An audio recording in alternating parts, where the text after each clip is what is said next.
So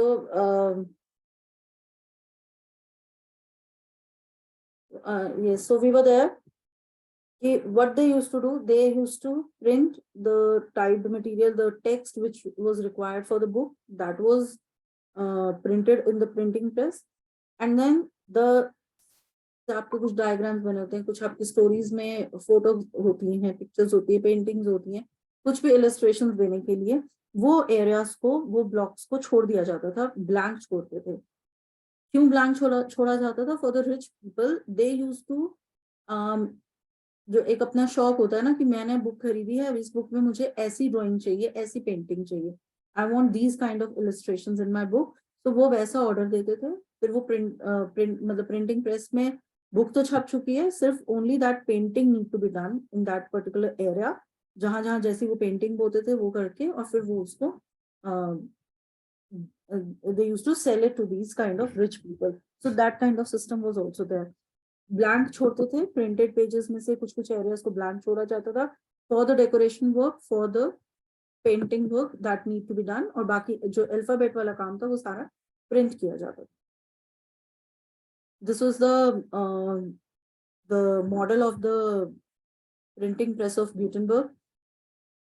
यहाँ पे handle है, अगर आपको दिख रहा है तो this handle is there. With this particular handle, ये एक प्लेटन होता है जिसके ऊपर वो पूरा अल्फाबेट्स प्लेस करते थे, जो लिखना है उसके हिसाब से इसमें पूरे अल्फाबेट्स लगा के वर्ड्स बना के सेंटेंसेस बनाए जाते थे।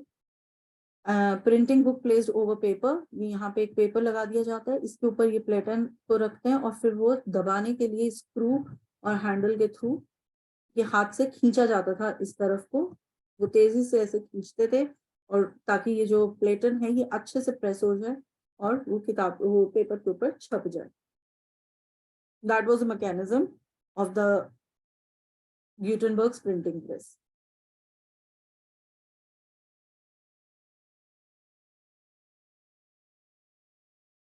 प्लेटन जो अभी पीछे दिखाया था उसकी डेफिनेशन दी है in letter press printing. Platen is a board which is pressed onto the back of the paper to get impression from the type.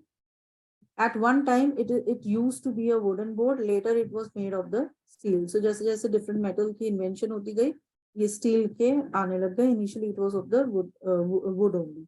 This is the image of the printing, जो पूरी जो press बनाई थी उसने workshop बनाई थी, in which if you are able to see, सारा काम एक ही साथ होता था। अगर आप देखोगे एक ही छत के नीचे एक ही प्रेस के अंदर यहाँ पे ये लेटर्स बनाने का काम हो रहा है, जो लेटर्स लगा के जो डिफरेंट प्रिंटिंग के ऑप्शंस बनाए जाते थे, यहाँ पे भी इस तरीके से ये अब देखोगे उसको छापने का काम हो रहा है पूरा सेट करके, और इसके बाद ये जब सारे पेजेस पे प्रिंटिंग हो गई तो इसको सिलाई करके ये बुक बनाने का काम भी यहाँ पे हो रहा है। सो एवरी कंप्लीट पर्टिकुलर एक स्टार्टिंग से लेके एंड तक अगर आप देखोगे सारा प्रोसेस इसके अंदर एक पर्टिकुलर छत के अंदर लिया जाता था, जिसको बोलते थे प्रिंटर्स वर्कशॉप, जिसको हम अभी बोलते हैं प्रिंटिंग प्रेस, जिसके अंदर सारा इनिशियली पेपर से लेके इनिशियल रॉ मटेरियल लगा के पूरा एंड प्रोडक्ट निकाला जाता था। This was the system which was started by the Gutenberg press.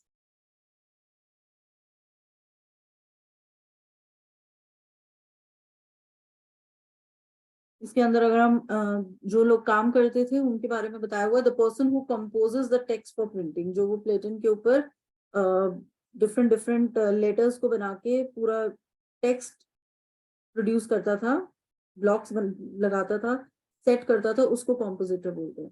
जो galley was the metal frame in which types are laid and the text was composed, जिसके ऊपर ये मतलब मेटल की चीज जिसके ऊपर ये पूरा टेक्स्ट को प्रेजेंट किया जाता था उसको गेले बोलते हैं। Not so important but still as part of the printing press these were there. Then print revolution and its impact. अब ये का जो प्रिंट में रेवोल्यूशन आ गया, from the hand printing now things have shifted towards the mechanical kind of printing, though it was slow but still a kind of mechanical printing which started. So what was the impact? इसका सबसे पहला impact जो दिया हुआ है that is your the new reading public, सबसे पहले तो एक नई तरह की रीडिंग पब्लिक बननी शुरू हो गई. What was that? Printing press led to a new reading public. Printing reduce the cost of book, क्योंकि जो चीज हाथ से लिखी जाएगी कैलीग्राफी के through, if you make the 180 copies, 200 copies, thousands copies, so it will cost you more. But through this press, दो इसमें भी 3-4 पार्ट्स में हाथ से काम हो रहा है, but still एक पूरा पेज एक बार में छप रहा है, उसको लिखना नहीं पड़ रहा. That reduce the cost of the books. The time and labor required to produce each book came down, and the multiple copies could be produced with greater ease as compared to the previous one. Markets were flooded with books reaching out to an ever-growing readership. Books की जैसे जैसे demand भी बढ़ रही थी, वैसे वैसे यहाँ से प्रेस के थ्रू सप्लाई बढ़नी शुरू हो गई. Situation before age of print. Printing से पहले क्या था? Reading was restricted to elites, जो सिर्फ ऊपर के टॉप क्लास होते थे वही लोग पढ़ते थे. कॉमन पीपल जो है वो ओरल कल्चर में जीते थे. They used to they heard the sacred text read out, लोग उनको पढ़ के सुनाते थे. बैलेट्स रिसाइट किए जाते थे, जो आपके कुछ हिस्टोरिकल प्लेस थे, जो हिस्टोरिकल मूवमेंट्स थी, उन सबको सुनाया जाता था लोगों को, जो लोग पढ़ नहीं सकते थे, जो खरीद नहीं सकते थे बुक्स को, उन लोगों की बात हो रही है. वो क्या करते थे? वो सुन के काम नॉलेज गेन करते थे. फोक टेल्स को नरेट किया जाता था. तो क्या हो रहा था? नॉलेज वॉज ट्रांसफर्ड ओरली, बोल के नॉलेज दी जा रही. Before the age of print, books were not only expensive, but they could not produce in sufficient numbers also. क्योंकि handwritten काम था, it used to take time. So दोनों ही problems थी, एक तो expensive थी, and second was that these books were not being produced in much of the number. Books could be read only by the literate. The literacy rates in most European countries were very low till the 12th century. How then could publishers persuade the common people to welcome the printed books? So what they're asking कि जब Europe में हम कह रहे हैं by 12th century बहुत कम लोग literate थे, so कैसे पब्लिशर्स ने बुक्स की डिमांड इंक्रीज की Europe? When people are not literate, then how could people ask for more and more books? What they did to increase the demand of the book? Wider reach of the printed word. Even those who did not read could certainly enjoy listening to books being read out. क्या था? लोग सुन के पसंद कर रहे थे books को, जैसे खरीद के लेकर आते थे, and then they used to find out someone nearby जो पढ़ा लिखा था, जिसको पढ़ना आता था. Then they used to hear the books, कहानियों को सुनते थे. पोम की शौक है तो पोम को सुनते थे. डिफरेंट नरेशंस का शौक है, हिस्टोरिकल इवेंट्स का शौक है तो उनको सुनते थे. That kind of thing started. So printers began publishing popular ballads and folk.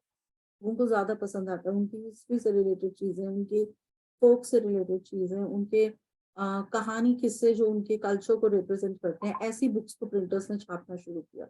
So that एक उसमें पिक्चर्स को ऐड किया गया, लोगों उसको अट्रैक्टिव बनाने की कोशिश to the illiterate as well.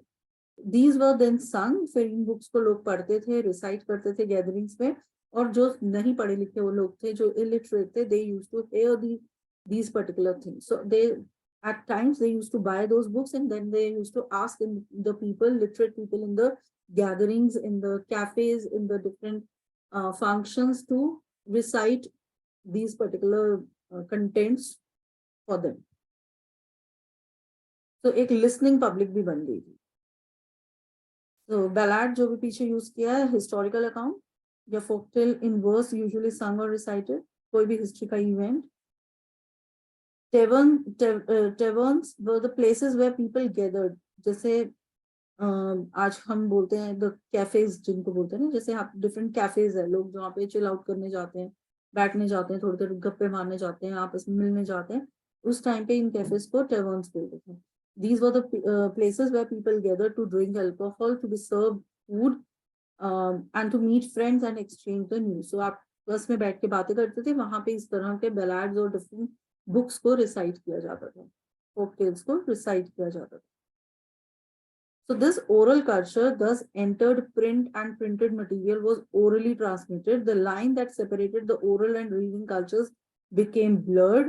मतलब पढ़े लिखे लोग जो पढ़ सकते हैं बुक्स को, और ऐसे लोग जो सुन के खुश होते हैं बुक्स को, दोनों तरह की पब्लिक इतनी मिक्स हो गई थी कि इन दोनों का गैप नजर आना बंद हो गया था। बिकेम ब्लर्ड मीन्स धुंधला हो गया था इनका गैप, कि अगर हम बोलें कि बुक्स कौन पढ़ता है, तो both type of people were there, even hearing public and reading public, दोनों ही बहुत ज्यादा मिलनी शुरू हो गई थी यूरोप में।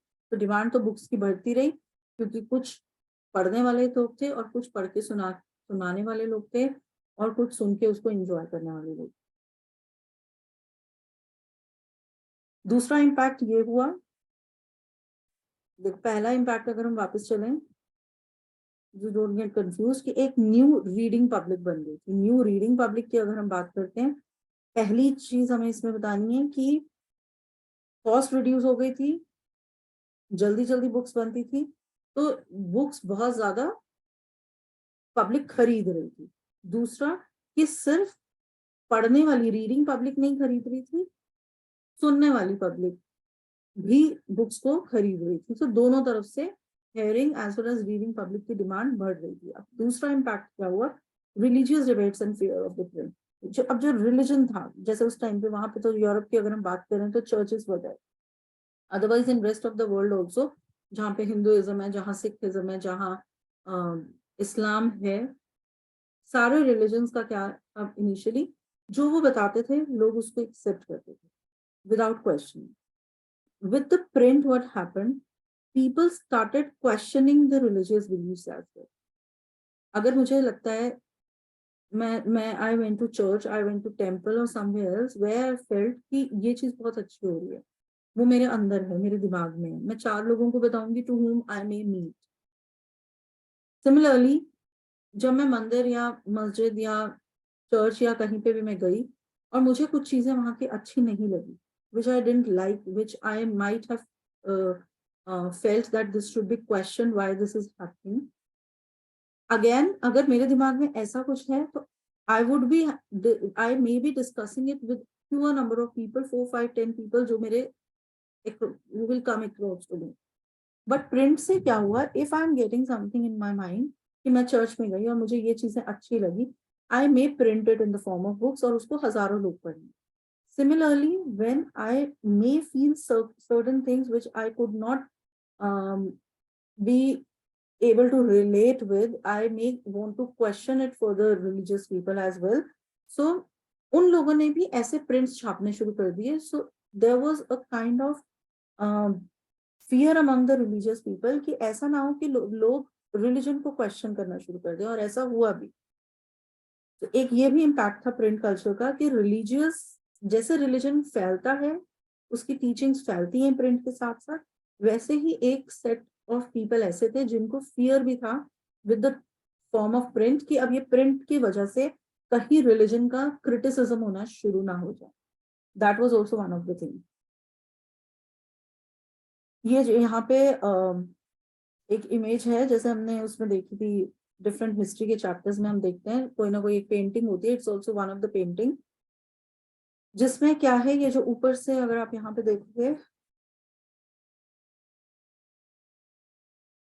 ये एक गॉडेस है जो अपने साथ क्या लेकर आ रही है, आसमान से प्रिंटिंग प्रेस को लेकर आ रही है, और इसके साथ आने वाले ये डिफरेंट गॉड्स हैं which are happy to see this printing press coming on earth. यहाँ पे ये डिफरेंट विमेन्स हैं, women, men, different type of people जो यहाँ पे ऑलरेडी अर्थ के ऊपर हैं। इन्होंने कुछ एक, देखो आप, ये कुछ कुछ पोर्ट्रेट्स कैरी कर रखे हैं, इनके हाथ में कुछ कुछ इंपॉर्टेंट लोगों के पोर्ट्रेट्स हैं, और इस इंपॉर्टेंट लोगों के पोर्ट्रेट में एक ये वाला पोर्ट्रेट था, दिस वन ऑफ द ग्यूटेनबर्ग।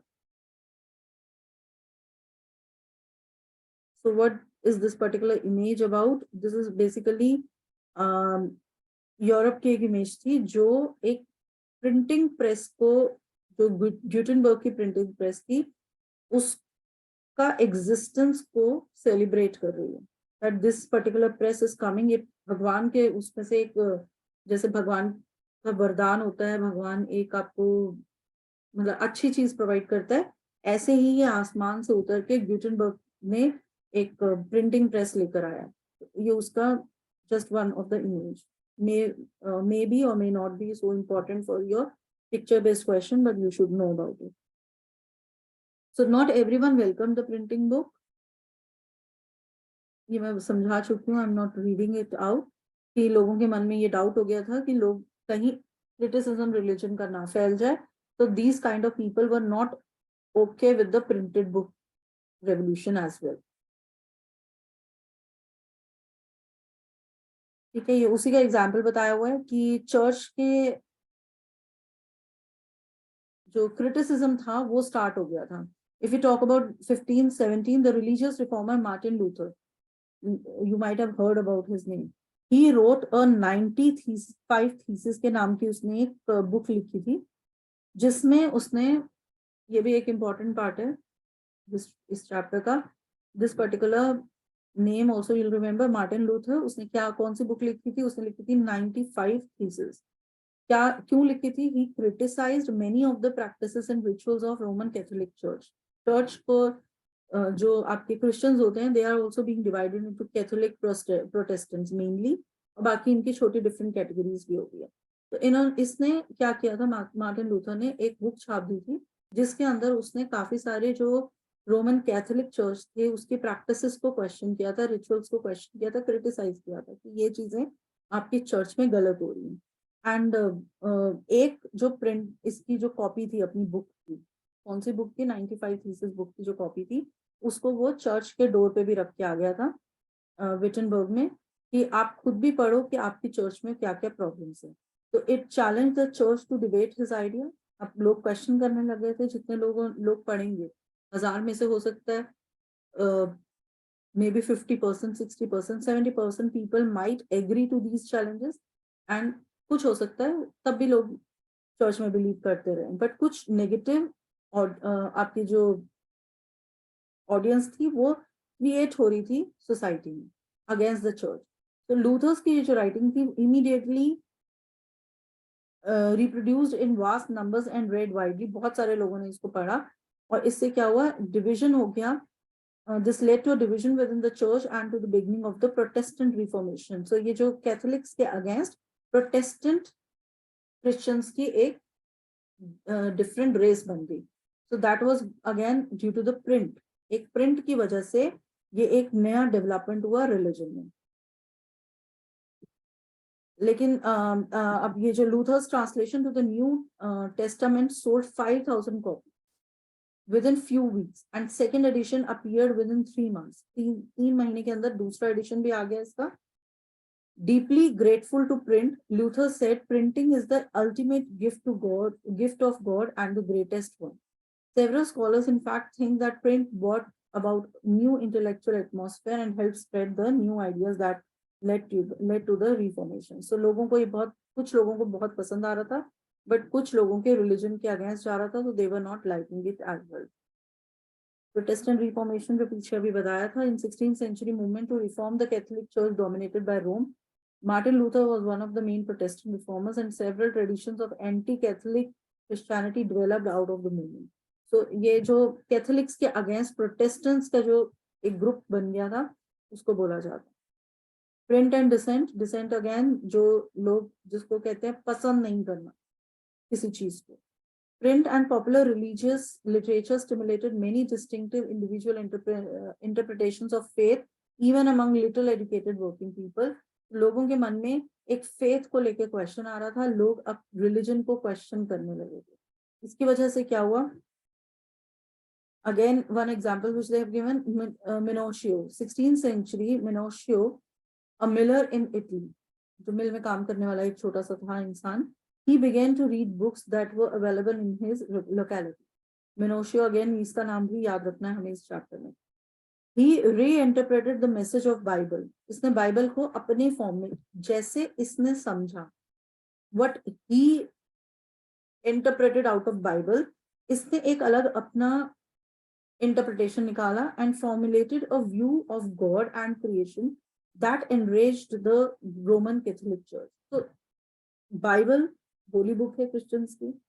मिनोशिया ने क्या किया? मिनोशिया ने इसको अपनी ही कुछ ट्रांसलेशन दी, अपनी ही कुछ इंटरप्रिटेशन दी कि गॉड ऐसा सोचते हैं और हम ये कर रहे हैं as part of the church.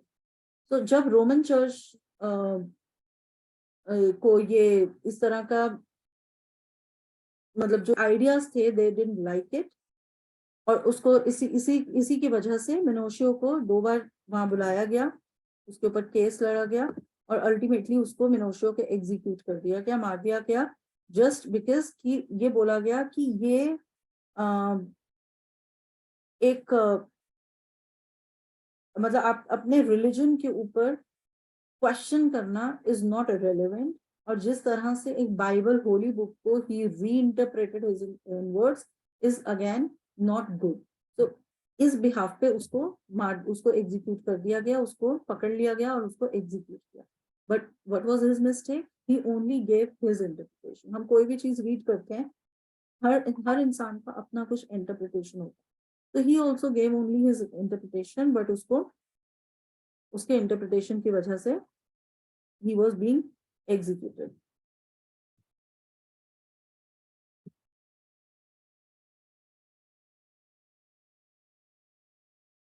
और इन्हीं के वजह से यहाँ पे एक ये बताया हुआ है index of prohibited books from 1558. अब यहाँ पे क्या किया, ये जो रोमन चर्च थी इन्होंने एक लिस्ट बना दी, इन्होंने ऐसे एक लिस्ट दे दी जिसका नाम दिया index of prohibited books. And they said कि जो भी रोमन कैथोलिक है, जो अपने आप को सही मायने में ट्रू रोमन कैथोलिक कहता है, उसको ये लिस्ट में जो बुक्स का नाम लिखा है इनको नहीं पढ़ना.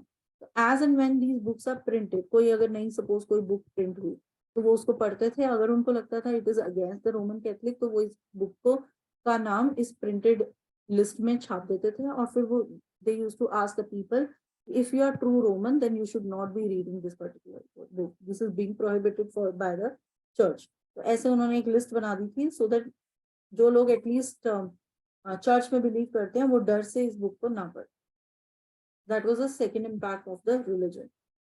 Now third impact is of the reading mania. Reading mania means एक रीडिंग का पागलपन स्टार्ट हो गया था लोगों के अंदर. लोग पढ़ना चाहते थे, बहुत ज्यादा पढ़ना चाहते थे. During the 17th-18th century, literacy rate went up in most part of Europe. Churches of different denominations, मतलब different तरह की जो churches थी, चाहे Protestant की थी, Catholics की थी, different areas की जो churches थी, उनके different schools थे. वहाँ पे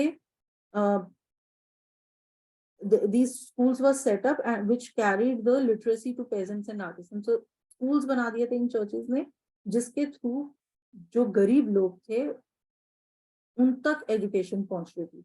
तो लिटरेसी रेट हाई हो गए थे यूरोप में. By the end of the 18th century, in some parts of Europe, literacy rates were as high as 60 to 80%. कुछ areas. As literacy and school spread in European countries, there was a virtual reading mania. लोग पढ़ने लगे थे, लोग पढ़े लिखे बन गए थे. बुक्स चाहिए थी स्कूल्स में, बुक्स चाहिए थी लोगों को. So people wanted books to read and printers produced books in ever increasing numbers. बहुत large number में printing start हो गई. किस तरह की printing थी? New forms of popular literature targeted new audiences. Different literature छपनी शुरू हो गई. बुक सेलर्स ने पेडलर्स को एम्प्लॉय किया था. पेडलर्स मीन्स जो पैदल चल के या साइकिल पे या ठेला लेके जैसे जाते हैं. In that way they used to go here and there, your road to road, street to street, और बुक्स को बेचते थे. तो बुक सेलर्स ने अपने पेडलर्स रख लिए थे कि जो बुक्स के को भेजा जाता था लोग वो बेच के आते थे. There were almanacs. Almanac जैसे अभी आपकी हम डायरी को भी almanac बोलते हैं, जिसके अंदर पूरा एनुअल पब्लिकेशन किया जाता है. उनके सारे रिचुअल से related, it could be festivities, सारी जो एनुअली चीजें छापी जाती थी. ऐसी एल्मेनेक्स छपनी शुरू हो गई. रिचुअल कैलेंडर्स शुरू हो गए along with ballads and folk tales. Ballads हमने पहले भी पढ़ा था, अभी historical events.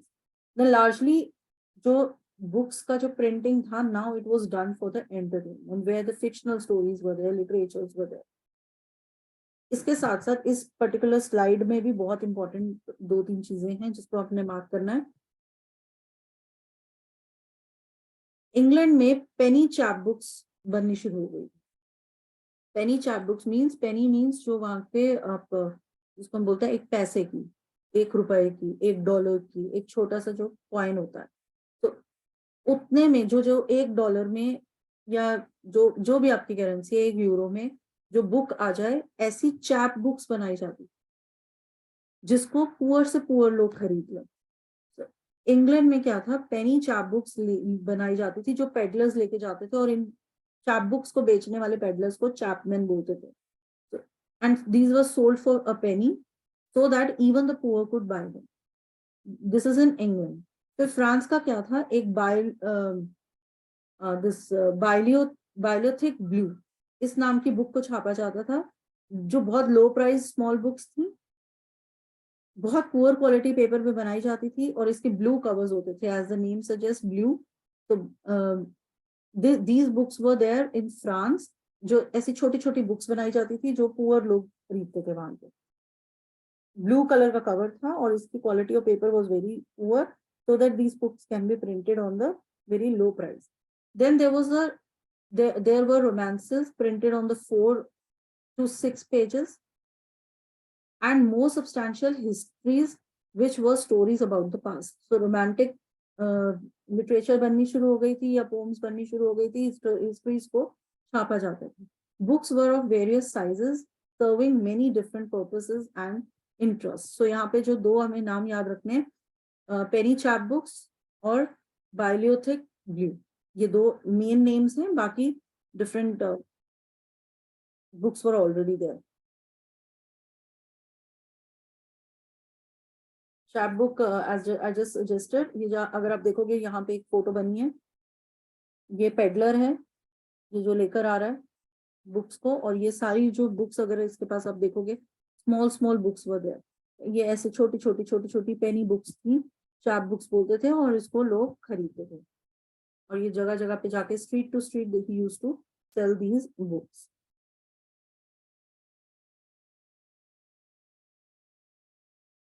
Periodical press develop from 18th century. Periodical press means जैसे मैगजीन्स बनना, already I told you in the geography also, periodicals means जो एक टाइम पीरियड के बाद छपती है। तो ऐसी प्रेस बन गई थी जो एक टाइम पीरियड के बाद कुछ कुछ ऐसी मैगजीन्स को छापती थी जिसमें क्या था, combining the information about current affairs, जैसे कुछ करंट अफेयर्स और कुछ एंटरटेनमेंट, इन दोनों का मिक्सचर करके न्यूज मैगजीन्स बनाई जाती थी। कुछ न्यूज़पेपर्स और जर्नल्स बनाए जाते थे जिसमें वॉर से रिलेटेड, ट्रेड से रिलेटेड, और डिफरेंट नेशंस की डिफरेंट डेवलपमेंट से related news were being printed in the newspapers. Ideas about science, reason and rationality also found their way into the popular literature. So ये सारी चीजें अब add कर दी गई।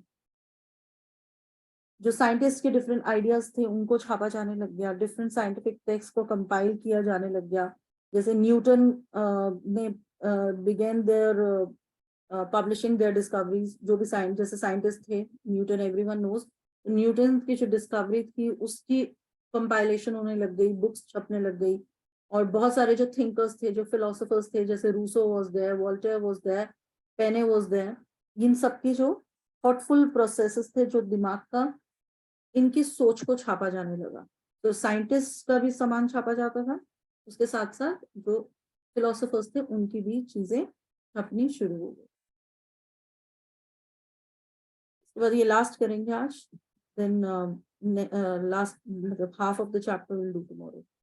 So this is a statement, tremble therefore tyrants of the world. ये एक statement है जो दी गई थी, किसने दी थी, again very important for exam purpose.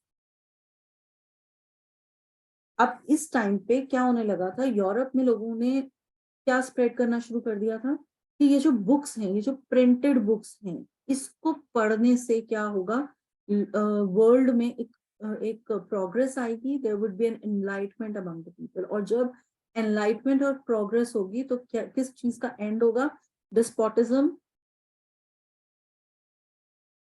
Despotism और टायरनी का एंड होगा। डिस्पोटिज्म हमने पढ़ा है यूरोपियन नेशनलिज्म में। Despotism means rule of one person जिसको हम बोलते हैं मोनार्की सिस्टम, डिक्टेटरशिप या any other form. So many people started believing at that time कि ये जो books हैं ये हमें progress दिलवाएंगी, enlightenment दिलवाएंगी, development होगा nations का और despotism का और जो एक unfair rule का, tyranny का end होगा. That was being believed in the society. Similarly, इस person के नाम को याद रखना है हमने, Louis Sebastian Mercier. Louis Sebastian Mercier was a person, he was a novelist, जिसने दो बातें बोली थी. One was this, that printing press is most powerful engine of progress and public opinion is the force that will sweep despotism away. इसने कहा था कि ये जो प्रिंटिंग प्रेस है ये एक बहुत पावरफुल एक सिस्टम है, इंजन है, एक मैकेनिज्म है जिससे प्रोग्रेस होती है और उसके साथ साथ जिस डिस्पोटिज्म जैसे अनजस्ट रूल को एक पब्लिक ओपिनियन मिलती है और एक क्रिटिसिज्म मिलता है through the people. So that is why he said tremble. ये इस डिस्पोटिज्म को बोला है ट्रेम्बल, मतलब डरने की जरूरत है. किसको? Tyrants of the world. ये जो टायरनी के साथ अनफेयर रूल करते हैं थ्रू द मोनार्किज्म और डिक्टेटरशिप, इन लोगों को, ये जो वर्चुअल राइटर्स हैं, जो लिखने का काम करते हैं, जो प्रिंटिंग है, इनसे डरने की जरूरत है. That statement was given by Tremble, therefore tyrants of the world. Tyrants of the world means despotism, people of those who are working under the despotism. इन लोगों को डरने की जरूरत है because this is the printing is something which will bring progress in the society and people will start debating about the different things in the society, which would be a very fearful thing for the for the monarchical people, despotic. That was his belief. तो इसका person का हमें नाम याद रखना है. आपने Louis Sebastien Mercier has said these words. क्यों कहा था? प्रिंटिंग की वजह से. After that in the next class now move further to print culture and the French revolution. French revolution में प्रिंट कल्चर के थ्रू कैसे स्प्रेड हुआ French revolution, what was the impact of this French Revolution in the print culture, print revolution in the French Revolution? What is the impact? That we will start tomorrow. Okay, I'll end the class. Good evening.